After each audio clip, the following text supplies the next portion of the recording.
All right. I believe we are live again. So what we're going to go ahead and do is, well, we're here for HAUNCON2, the Wrath of Haun. I'm here with my good friend Andy Parks. Look at that handsome face. I should have worn a cool hat. What's wrong with me? This is a very nice hat, a vintage. This is an actual open road, yeah. Yeah. So a Stetson open road, probably from the 60s. Nice. Very nice. This is just my damn hat that I always wear. Right. Yeah. So, welcome to Cocktail Hour. Thank you.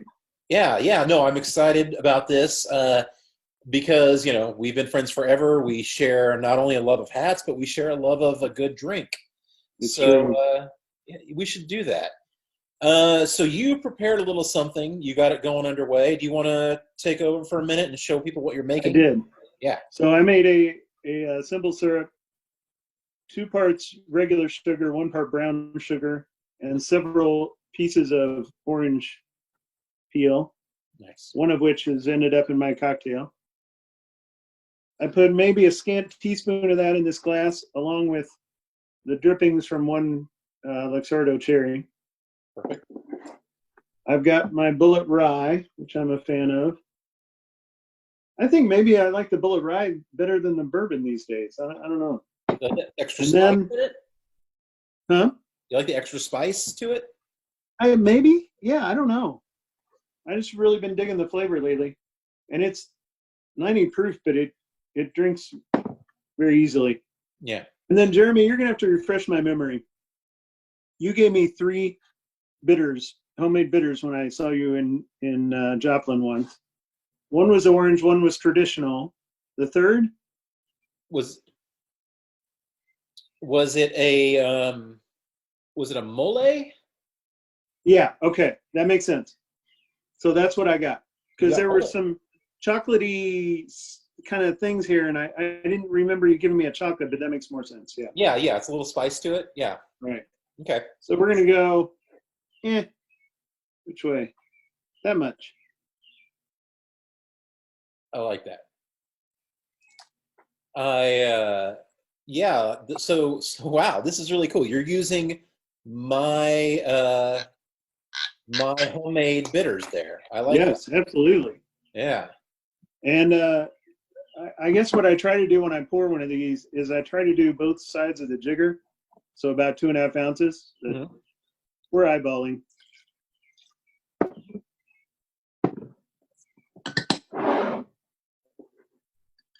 And a little sexy stir with that syrup on the bottom.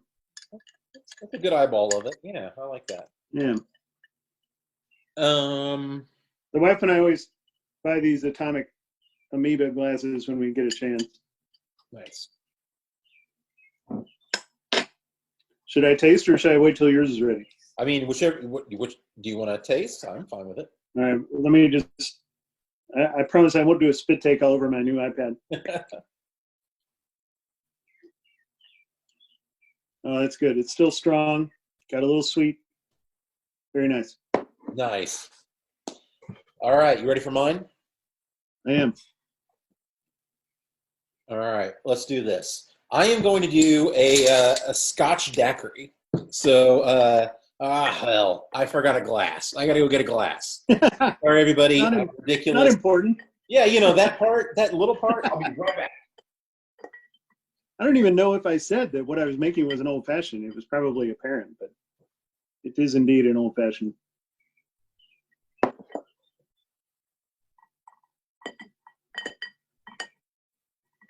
Is there any chance at all that you were not going to make an old-fashioned? I mean... Well, it could have been a Manhattan. It was probably going to be one of those. Well, yeah, that's true. I was actually wondering if you were going to make a Manhattan. You've been on kind of a Manhattan kick. So mine's going to be a bougie glass. Oh, fancy. Yeah. I just heard Stanley Tucci say what that glass is called the other day, and now I've forgotten. Did he call it a coupe, or did he call it a coupe? Because coupe is how you say it, but I keep hearing other people call it a coupe. I think he might have put the A in the end. Yeah, yeah. I kind of. But he's Tucci. He's very continental. Right. Yeah, no, that guy's got it going on. Because he was making was it a Boulevardier? What was he making? I can't remember. He made a Negroni. A Negroni. So you know what? Yeah. I want to love him. I do. Yeah. I really want to love a Negroni, and I think it's the Campari. I cannot do Campari. Same here. Yeah. It's too bitter for me. I just don't dig it. My wife loves tonic and Campari and bitter things, and it's a hole in my tasting. I just can't. I can't do it. I don't know what it is. Yeah. So we have slipped once. We lost people for a minute, but we're back. Okay. I'll probably try not to point that out every time since we are recording. But yeah, so we've been having some trouble with Facebook Live and the interface between Zoom and Facebook Live, and I'm sure that Facebook and Zoom are probably neither one to blame. It's probably me. Yeah, because technology. What are the odds? Yeah, it's yeah. So I'm gonna make my cocktail really quick. I hope we didn't miss the minute where I stood up and I didn't have any pants and my balls fell out. Well, yeah, you saw me get up, or some people saw me get up. So I'm actually wearing enough clothes for once. This is the first time that I have actually really not been wearing some sort of pajama. Oh yeah. So I'm a big boy now. So what I'm going to do... You're in the studio there, I assume, because it didn't take you long to get that glass. No, yeah, I'm not in the studio. Yeah, this is where I live. So what I'm going to do is I'm going to do a Scotch daiquiri. So this one, what we're going to do is I've already got my lime juice measured out here, and I'm doing a double for myself. But that's 2 ounces of lime juice, and then I'm going to go in my shaker with let's see, that goes, and it's a lot of simple syrup, but this is a double, maybe even a little bit bigger than a double. That's okay. 2 ounces of Demerara simple syrup. Okay, and then because I'm gonna go big, this is 4 ounces of Lafroig 10. That's that peaty campfire Scotch. Now this is really it. If this is not more than 2 drinks, something's wrong. But here we go. So look at that. That's quite a bit. Just 3 components. Yeah, just those 3. It's incredibly simple. But what I'm doing, because I think that daiquiris can be a bit sweet for me. Yeah. But what I have here is that Lafroig being super smoky, which really works. And I'm going to shake the hell out of this. All right, ready? I'm going to keep this going for about 15 minutes, maybe 20, so we're going to have to finish the rest of this conversation with me shaking like an idiot. Right? I'd like to see your face at the end of 15 minutes of that. Yeah, I shake weight constantly. This is nothing for me. I'm not already winded as it is. Look at that condensate. Ooh, that's getting cold. All right, here we go. So a lot of people don't enjoy it. What I like with a shake and drink, I like those little tiny fragments of ice floating around the top. I love it. I love them. Yeah.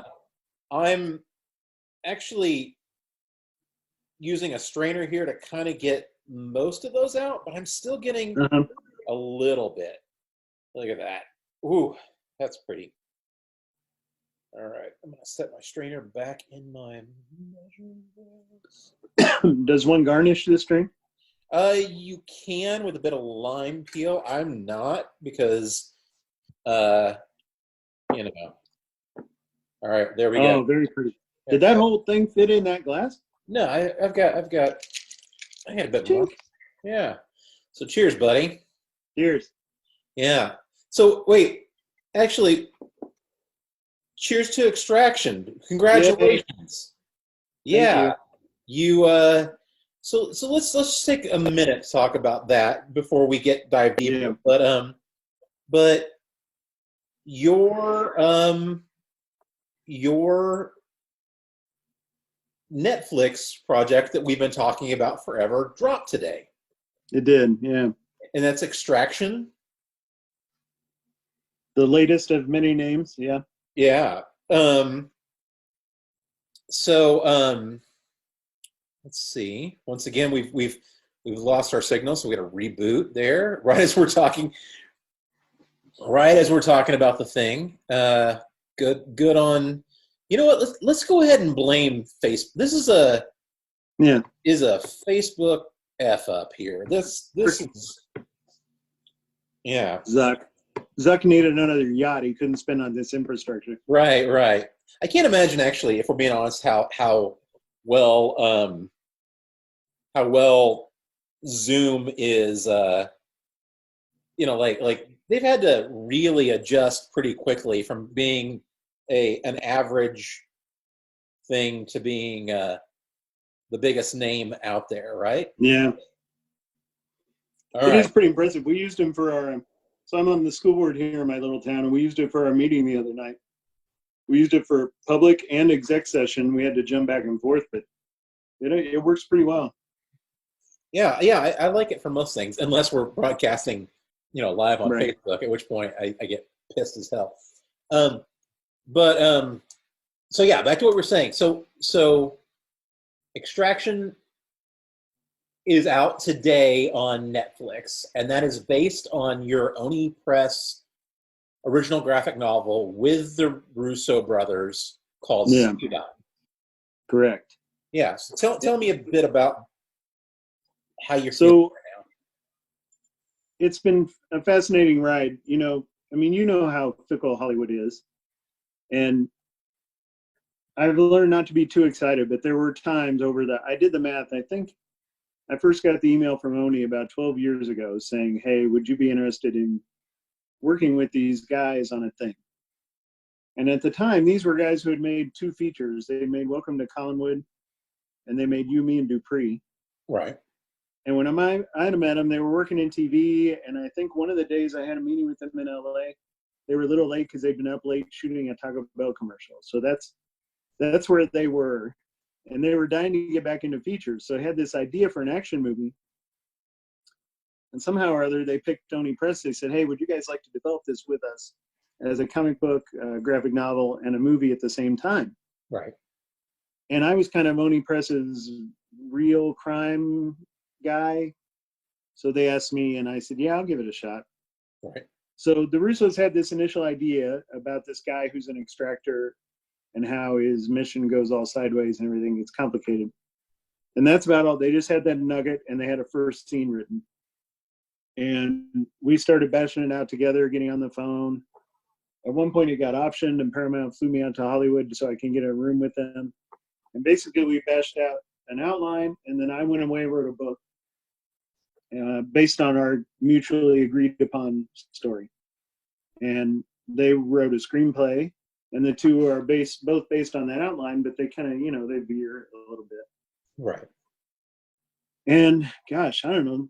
I finished the script probably 10 years ago. It wasn't drawn for several years after that. It came out a few years after that. All the while, I'd hear, oh, now so-and-so has it, and they're going to make it. No, they haven't, and they're going to make it. And Will Smith had a meeting. Mm-hmm. It's just 2 to 3 years ago, they told me, done deal, Chris Hemsworth, Netflix. Right. Okay. 2 years, nothing. At which point I was told, done deal, next week. It's a done deal. I was like, I'm over it. I can't. Right. And about a week later, I saw a picture of Chris on the set on Twitter, and I went, oh, I guess they're going to make it. Right. I didn't get Chris all dolled up for nothing. So, yeah. And now here it is after all that time.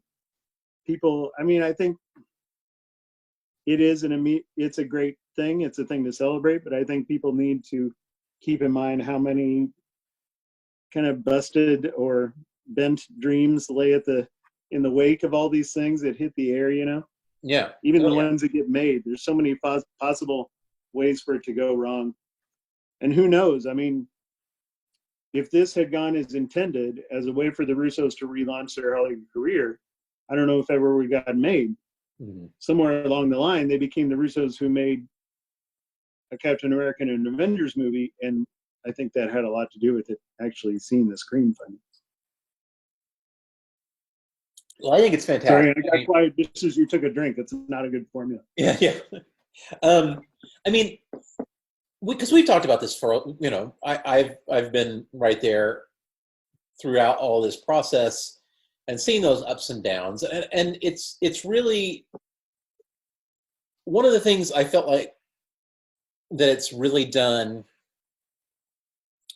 is it's kind of pointed out. Yes, we did just get booted off of Facebook one more time. But we are still recording, so we'll be missing Okay. from live for a second, but in between we'll still be going. I watched this go from something that might happen to might not happen to maybe to some of the we've had a few dark nights of the soul talking to one another about hopes and hopes and Hollywood took my dreams lunch money. and but we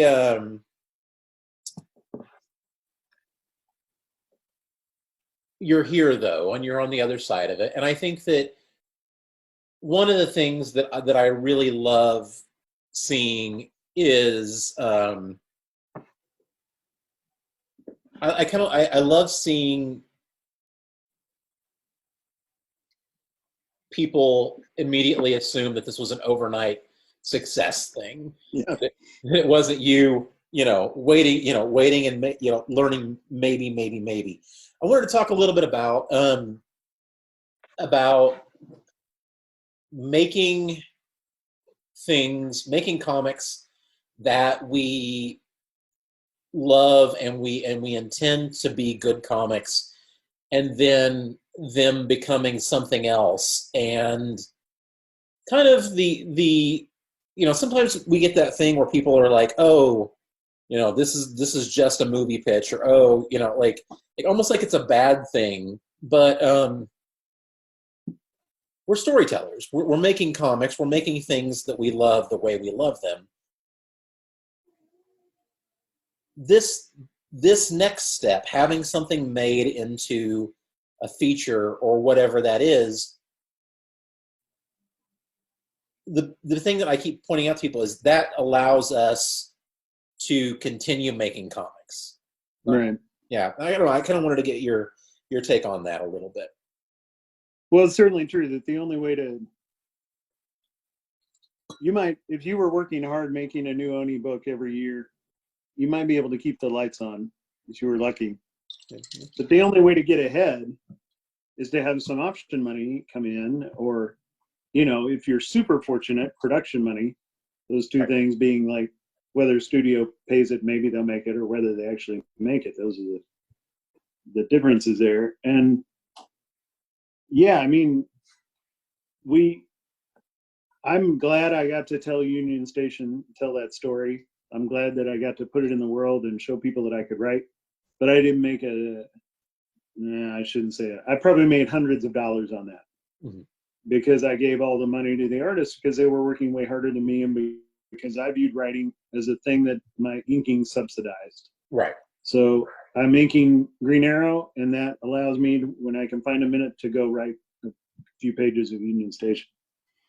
And it's easy to look at these publishing companies and only look at Brian Lee O'Malley, or I'm not in that class because I didn't create this thing on my own, and I'm not going to make a fortune, and not see all the people who, barely kept the rent paid for a couple months and then had to move on to the next thing. And I think what is important is that I think Oni has been pretty good about not allowing their creators to second guess how to get to that next stage, not to push them in any one direction. Like, well, we really need some option money coming in on this one. I just tell the stories I like. I don't think I'm an especially commercial storyteller. I got lucky with this one, involved with the right people and involved in the right idea and so on. There's a lot of people at companies like Oni telling stories they're passionate about that have very little chance of getting turned into big cash. And yeah, that's a side of, you and I talk about this a lot. It's a side of the business that people don't think about, especially the people who download their comics for free. Right. Download is a kind term for that, I guess. But yeah, it's tough to make a living doing indie comics. It is. It is. I think that you know, I've been very fortunate in my career to have books that are very much me telling stories the way I want to tell stories. And a lot of those have been optioned or are in some state of development. You know, I have not had anything made. You know, there's a weird thing here. So we're hitting 4.5 minutes, and we're getting kicked from Facebook Live. I think I may. So it's a regular interval. Yeah, that's a shitty interval if we're being perfectly honest.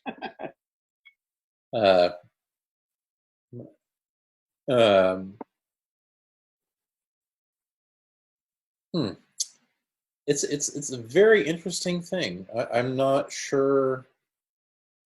I have to look that up. We may have to do a different thing for tomorrow with these. That's okay though. We're good.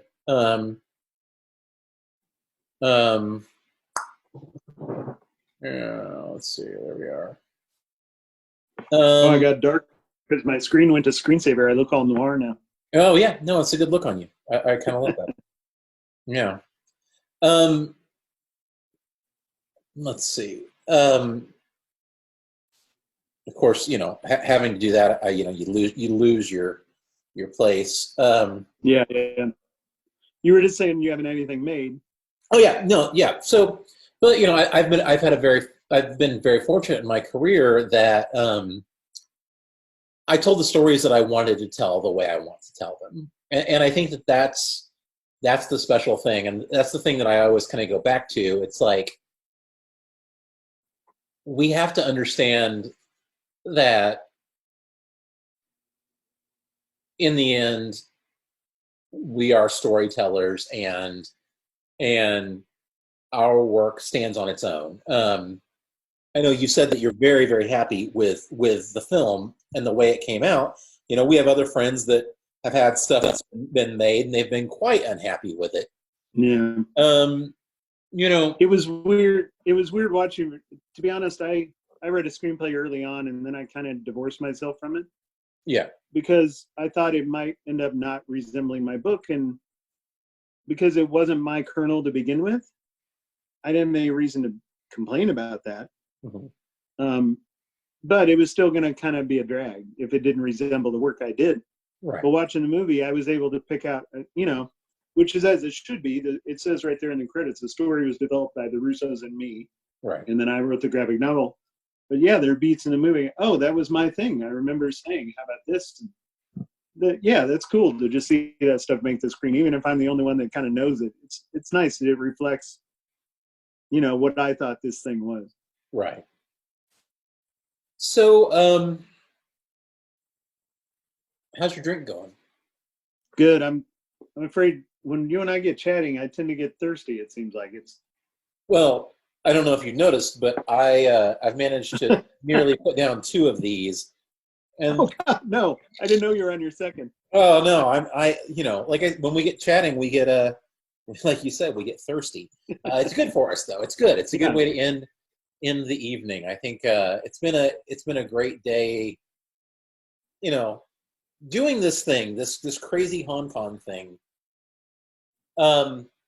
Started last month because I was pretty sad that I wasn't going to be able to hit Emerald City Comic Con, and yeah, that trip to Emerald Seattle was before Planet. Yes, it was. It was what, the week before? Week or two. Yeah, I don't remember for sure. Can you imagine there was a time where we like, are these shows going to be canceled? I don't know. Yeah. Looking back, it seems ridiculous. Well, and now we've got this. I am pouring my third.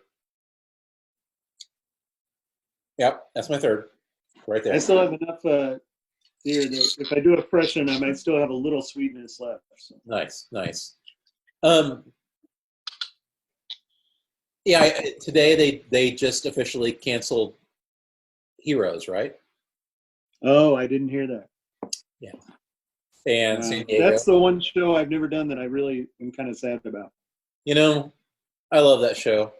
I truly love. I mean, I love Heroes. I love Sheldon and his entire crew.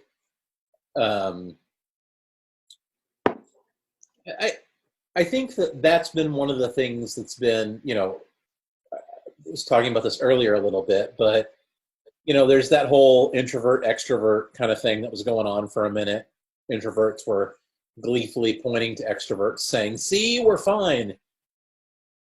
And then we realized very quickly that even though we're somewhat introverted or really introverted, we're not fine because we're still trapped in the house and, can't manage to go, we cannot go to Target, or we can't go out to eat, or we can't go, see a friend. Which I really miss being able to just go get a drink with somebody. Yeah. I just love that, walking into a divey bar and just sitting down for a while and having a drink and a chat.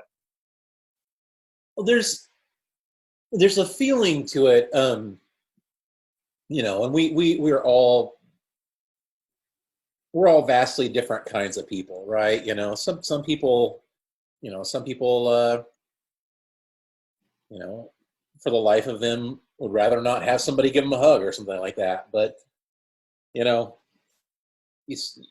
I saw my brother yesterday, and it was weird, having to stand 6 feet from him to, he was working on a mural downtown, and we probably stood 8 feet away from one another talking, and that was wonderful. But it was a weird thing to not be able to have that much needed human connection. Yeah. I shouldn't complain. We're doing fine. Yeah. We're all healthy. Yeah. I got, I got enough money to keep the lights on for a while, etc. But in a way, this is really cruel for my personality type, because I'm a guy who needs some alone time. Yeah. And I get that during the school year. It's me and the dog. Well, not now. There's these people in my house all day, and I love them, but it's a little I would like some just alone time. But I'm also a guy who loves to get out and see the other humans and socialize, and obviously that's gone. So right. Yeah, I struggle a little bit. In those days where I feel real low energy, I just try to remember, here's what's going on. This is challenging, and try not to beat yourself up if you don't have the most productive day in the world. Just do better tomorrow. That's all you can do. Oh yeah, figuring that out has been a real trick, I think. In the entire time that we've known one another, I've been the guy that sits at the table for 8-10 hours a day. That's what I do, and that's not there anymore. I think I was building to something in my life and in my work habits anyway, where I was realizing that I was going to kill myself doing this. You were going to go full Hester. Yeah, no, I was going to be full Hester. Yes, that's exactly it. Who did not die, thank God. No, thank God. Close. Yeah, but you can sit there and you can work yourself to the bone and watch your life kind of go by around you. And then this thing happened that stopped life in all, it stopped work. It changed things, for the first time in my career, whether I was ready for it or not, I'm a full-time writer right now, basically. Yeah.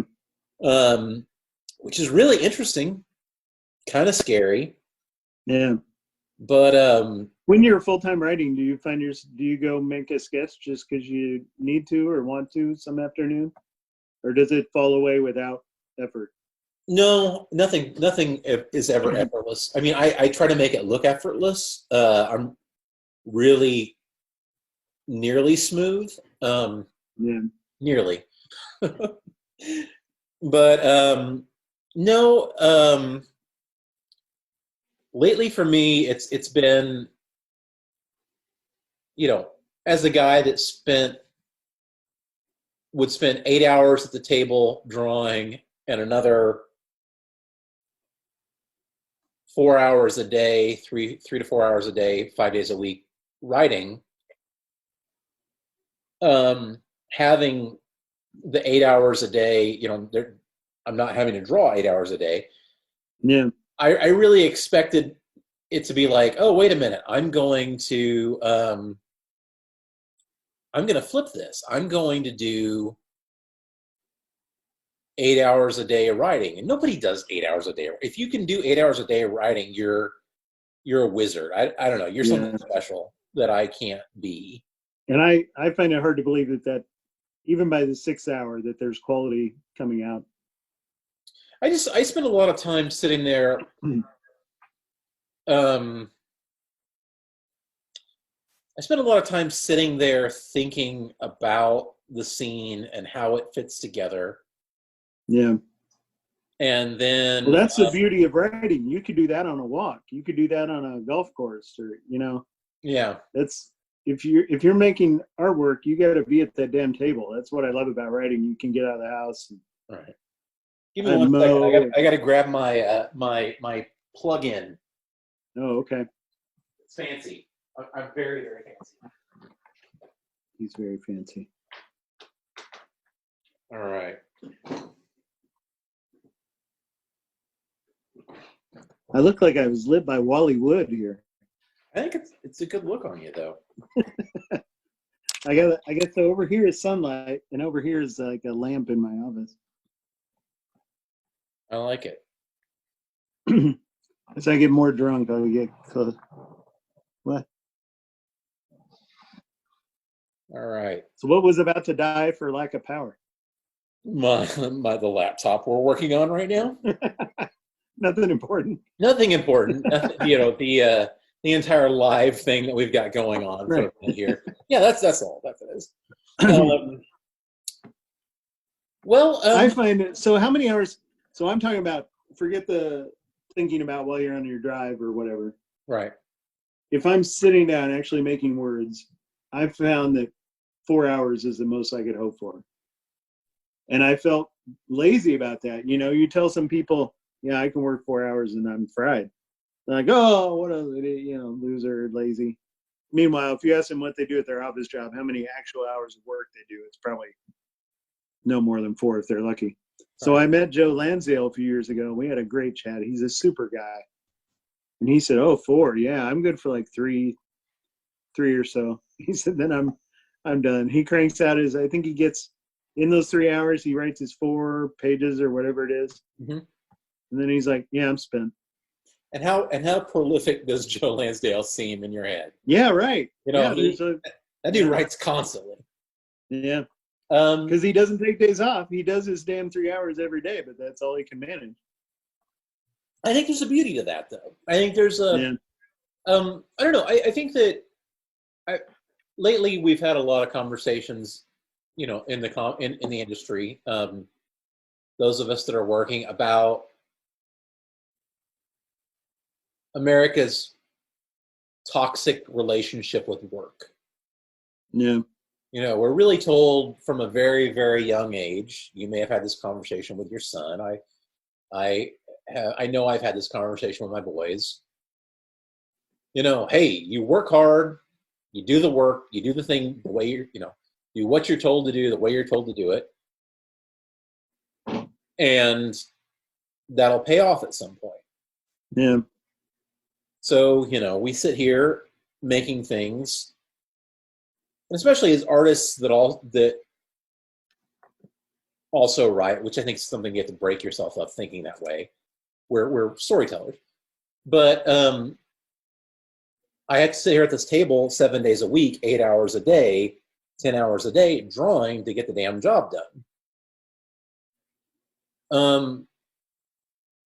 The second that you step away from that and realize that the quality work is done when it's done, and then you should be able to step away. You should, Yeah. Lansdale writes really well for 3 hours a day and is prolific, and stuff happens the way it happens. And I think that it's very, very important that we understand that for what it is. And, as we're resetting, maybe we take it as a true reset. Maybe we say that, like, we're not being lazy if comics are produced to a degree on the European model. Maybe we, Right. Or the novel model.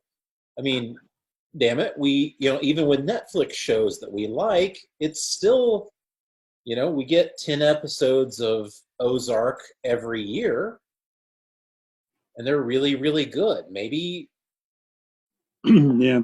maybe we get. I've been passionate about that format for a long time, and when I go to schools or libraries and I talk about comics, I talk about how only in America did we develop this business model that relied on these monthly serials, which requires such an inordinate amount of work that they had to create a stupid job called inking. Yeah. Because the one human couldn't do it. Right. So they never heard of such things in Europe because you make your graphic novel in your year and you move on to the next. Yeah. And I'm afraid what it reflects is just a change. Well, so this might be getting a little grandiose because it reflects the economics of the marketplace as well. But it does, whether directly or not, reflect what's happened in America, where we went from an era where it was considered the American dream was a guy going to work, putting in his 30, 35 years. Maybe the wife had a little part-time job, maybe not, but that was enough for you to build up your life a little bit, get a nice house in the suburbs, put your kids through college, have a pleasant retirement where you got to play golf. And we've gone from that to, holy shit, both of you better have jobs and be grinding on the weekend too. And still your health insurance might be kind of dicey. And retirement, well, it depends on what the market does, Right. Yeah, no, absolutely. And I think that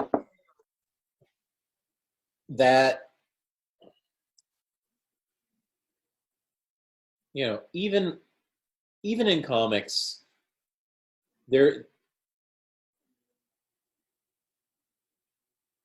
we tell stories obsessively. We can't not tell these stories. We make things, we love these things.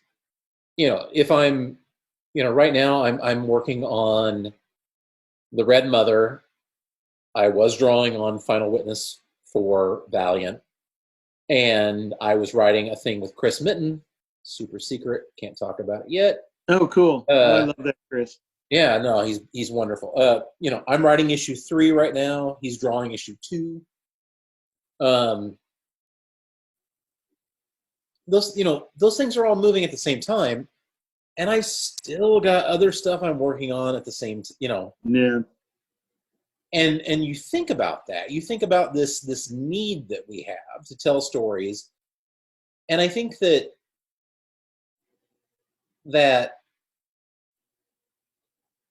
we've fallen victim to that a little bit. It's a good thing and a bad thing. I think that that we tell stories in a format that may be a bit antiquated right now because we all love that format. When you and I were, we were young boys, we went to the grocery store and picked up that new issue of X-Men or of Batman or Flash or whatever it was. Yeah. And it was like, crack. It was perfect. But now stories have changed. The audience has changed. Yeah. Um, Back then, there wasn't a way for a kid to pay $50 and be Wolverine on his TV screen true, yeah. instead of just spending 35 cents and reading about Wolverine. Right. And I think that we can still appreciate these things, and I think that it's still definitely there. I just think that we're an industry that's changing. We were changing before this situation, this pandemic. We have an opportunity. Did you see Philip Sablick's video today? No. It was lovely. It was really lovely. Basically, the gist of it was things are really hard right now. They're really scary right now, but we are all moving to a point where we are going to have a new day one. Yeah. Yeah, that's true. And I think a lot of shops and a lot of people, they've had this thing where they're dealing with the hard side of it. The day one that we're facing is scary. And I think one of the things about this particular pandemic is that so much is unknown. There's so much that we don't understand, we can't see. We don't know. We don't know when we're going to get to come back from this. We don't know how it's going to work. We don't know what the economy is going to look like. We don't know if we're going to have to, drink windshield wiper fluid in order to protect ourselves from things. Right.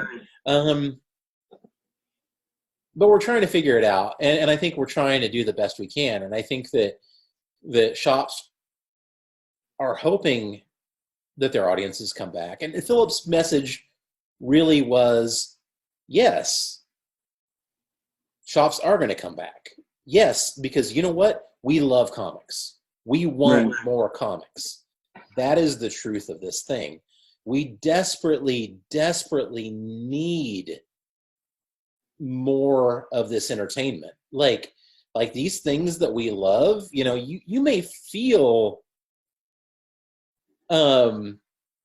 uncertain. You may feel like one of the things, and this is a bit of an aside, and forgive me for digressing a little bit, but here in Joplin, where I live, one of the biggest conversations that we find ourselves having is we've worked so hard maintaining and building our downtown corridor. We tried to change, we're looking at shop small, support local downtown businesses, support your local comic shop, support the restaurants that you love. And then we can't support those all of a sudden.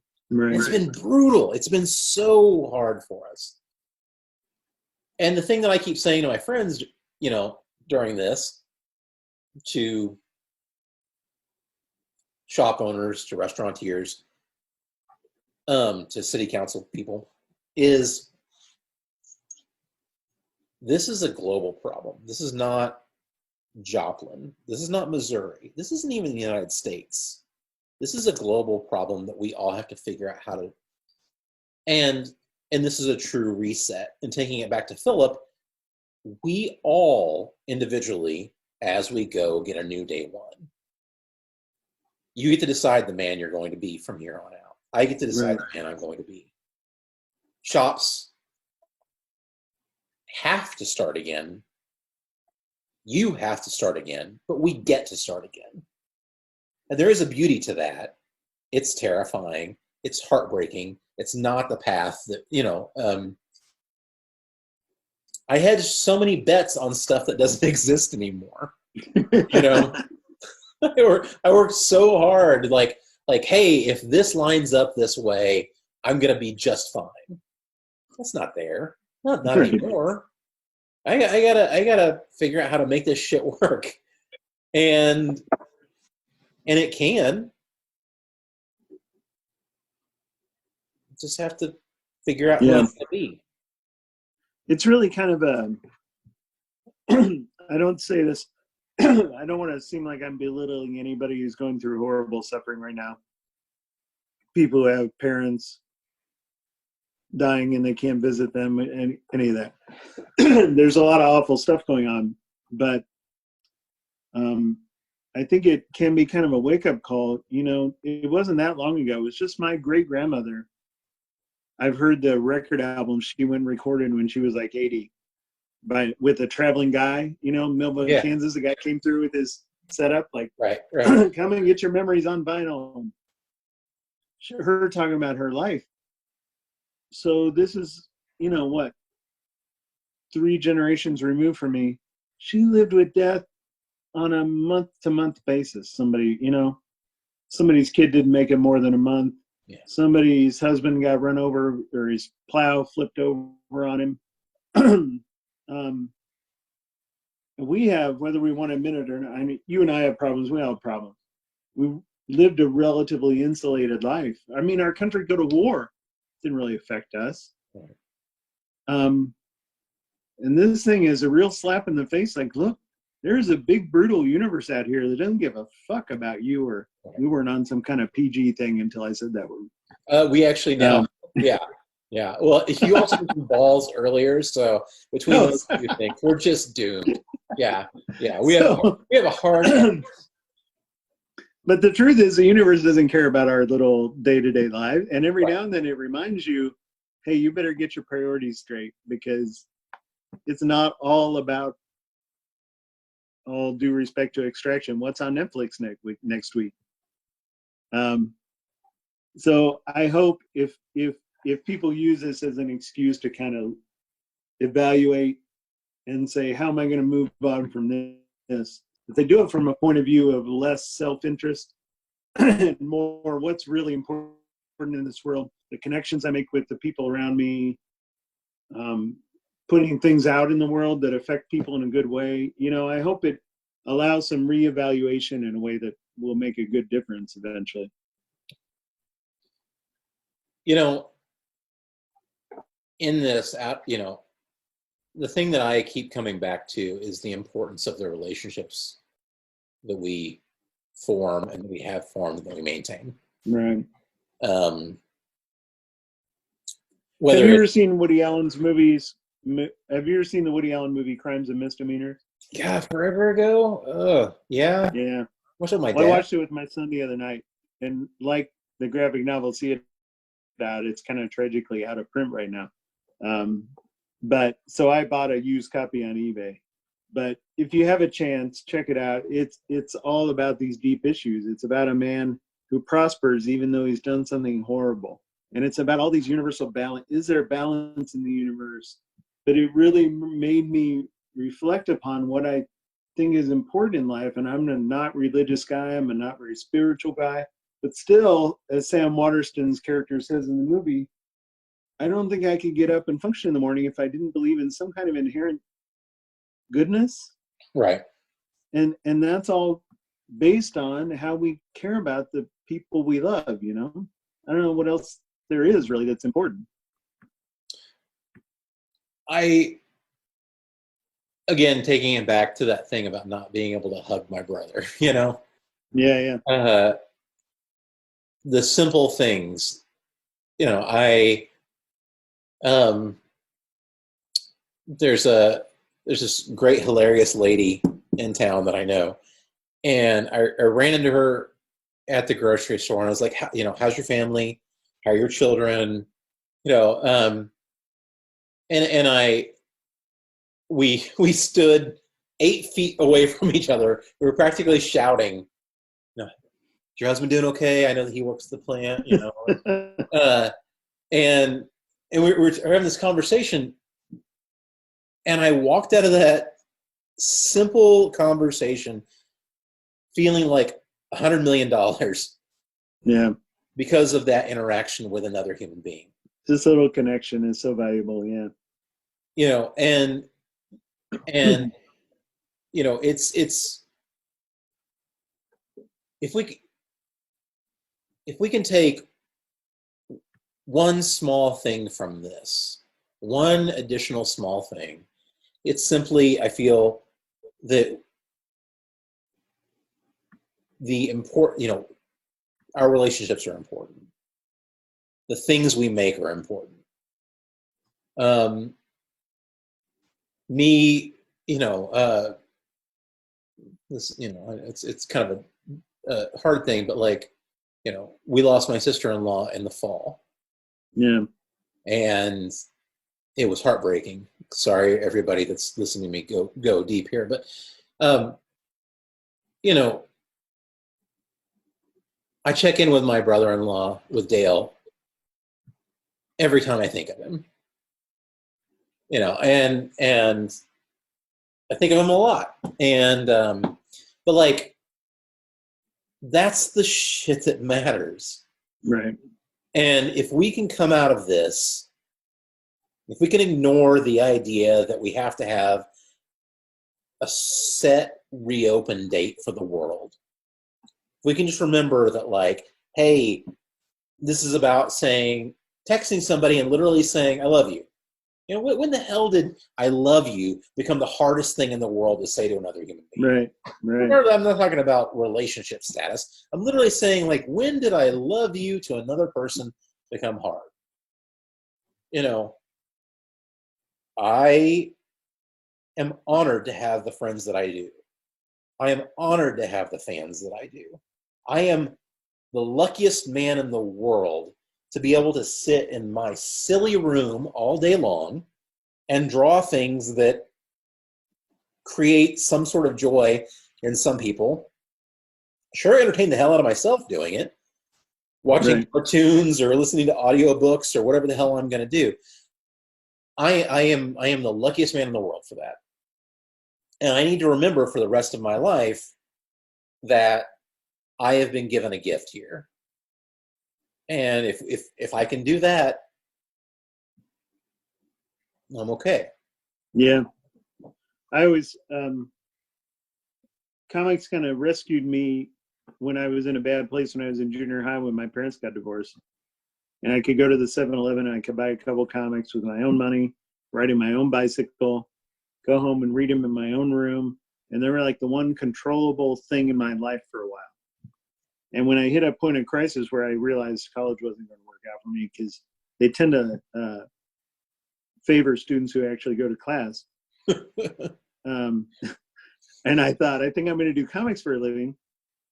I knew right away if I could pay the bills with that, it'd be great.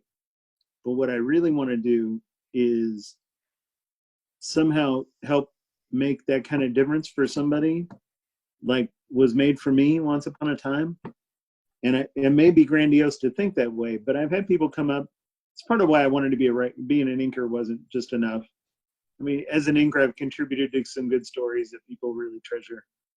But especially as a writer, people come up and say, hey, that work meant a lot to me. And that's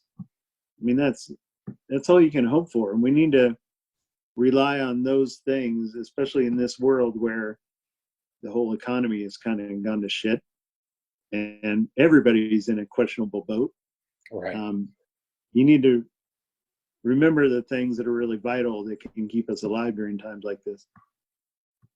And by the way, I'm glad to have friends like you who are not shy about saying I love you, because I'm that guy. At some point, a decade or so ago, I realized, fuck it, yeah. I need to tell people I love them. And you know, you say that to some friends, and you get the yeah, yeah. And I get it, but yeah, it's nice to have people comfortable with that affection and realize that it's important. Well, I think that you know, I don't ever want to live a day in my life where I you know, have another person that's gone. Yeah. That I didn't say I love you to. And yeah, I'm really lucky. You and I had similar losses. Mine was almost 3 years ago now, I guess. And a car wreck. and awful, just awful. But I do have the consolation of knowing that the last time we saw each other, we drank too much and laughed too much and said, I love you as we said goodbye. You know, I don't know, what else could you hope for? And how sad would it be to not be comfortable expressing that and then lose somebody that way, you know? Yeah. Well, man, I appreciate you so much. Have we officially turned into the two drunk guys saying "I love you, man"? Yes, I think we really have. I think that our entire live audience is just they're kind of doing this thing where they're like, maybe they're doing that uncomfortable. It's like watching Tiger King, right? Like right. you want to watch it, then also you're like, oh, shit, what am I doing? I feel like dirt watching this. Right. You know, this is exactly what I wanted to do. This was the point of Cocktail Hour, though, was being on here with people I enjoy talking to, having a nice drink. I only spilled about half of it on myself, so that's really good. Good for you. Yeah. Better than the average Friday night. But, you know, yeah, and these glasses are delightful, and they're really very pretty. It's a beautiful glass. I got this for my birthday. But spilly, aren't they a little spilly? Yeah, they're gross. Yeah. But Andy, you know, congratulations today. You deserved every bit of this. You deserve you deserve all of these good things and more. Before I go, I want to ask you, what is the next step for Andy Parks? What's the next big thing that you're going to do? I don't want to turn that lovely sentiment into a plug. No, do. The thing I'm passionate about right now, I'm writing. I decided in these troubled times, maybe I should get back to what I was excited about when the iPad first launched a decade ago or so, which was creator to reader, direct market kind of situation. Mm-hmm. So I got my Patreon kind of going as a thriving thing now, where I post every day that I don't have a movie launching. I post a few hundred words of my on-the-fly crime novel, which is set in Kansas City in the late, I think it's 39. And I'm posting art there. What's the URL? It's Patreon. Oh, yeah, patreon.com/Andy Parks. And because my name is spelled funny, ANDE, it's unique. I mean, I can always get andyparks.com, all that, because my name is weird. Right. So as long as you get the ANDE part, you'll find me. Yeah. Okay. Yeah. So there I'm posting, and it's free all this month. So people who just discovered me because of the movie or whatever, they get to enjoy some content, and then I'll make them pay in May when I'm no longer famous. Right, exactly. When the world's moved on and we're no longer famous. Yeah. Right. And then I'm inking a thing at Dark Horse, which is kind of slow moving, but we've not been told to pull the plug. And I'm trying to develop some new writing things. So, just trying to stay afloat. I think that's all we can do right now. I really feel like now more than ever, it's important for us to create things that we create as we intend, to create the things that we want to make the way we want to make them. I think that more than Ivy just messaged and said, "Congratulations, Andy." Yay! Yeah. So I love you, Ivy. Miss you. That's really sweet. Oh, it must be hard not seeing Ivy too. God, it's terrible. Yeah, it's been, we're really lucky. One of the things that we've been doing that I didn't realize how much I needed personally was, you visited the Empire Market when you were down. Yeah. See what we were doing. And that's Lori and Ivy's big project. That's the thing that they've been doing that has really changed Joplin. Yeah. The two of them really made something incredibly special. But with all of this, one of the things that the market did was shifted from having the market to curbside pickup. Yeah, I saw that. It's amazing. But man, the two of them, once again, that's one thing that I talk a lot about is like our ability to pivot, right? Like, there's certain people that look at things and they say, oh shit, the world ended, what am I going to do? And then they go, and we all deal with it. I'm not trying to diminish anybody in the way that they right. that would be a real dick move, and I'm not doing that. But they couldn't have the market anymore, so they made a completely online virtual market where you can order everything online, and then you drive through in your car and we hand you a bag. And that's fantastic. I didn't realize personally how much I needed to help people. Yeah. Me, and they put this together and really gave me a platform where I was able to, wearing my mask. I'm going to show you my mask really quick. It's kind of badass, but look at that. It's got. Oh, nice. Yeah. Ivy's mom actually made that. Penny Hagedorn made that. Very nice. But being able to hand those bags of groceries from local market, planners, makers, bakers, to people and see the looks on their faces when they get that box of goodness. Yeah. I don't know. It was the best thing on earth, and it's amazing to be helpful, isn't it? Yeah. It's just to do something where you're able to make some small aspect of things okay. It's beautiful. Yep. Well, man, we've drank, we've talked, we got a little bit maudlin, but then we kind of took it back. I feel like this has been fantastic. Good time, brother. The great thing that we have here is that we recorded this session via Zoom. Thanks, Zoom. I'm gonna wish I bought stock in you before all this happened. Yeah, right. But I'm gonna post this as it is. It's really segmented. Okay. On Facebook. My apologies to everyone that's been patiently watching on Facebook. I know it's kind of obnoxious, but we're doing the best we can with 4.5 minute segments. Right. So, Andy, thanks so much. Congratulations. Love you, brother. It was a pleasure. Thank you, man. Love you. Love your family. Give everybody my best. All right. Talk soon. All right. Take care, brother. All right. Good night.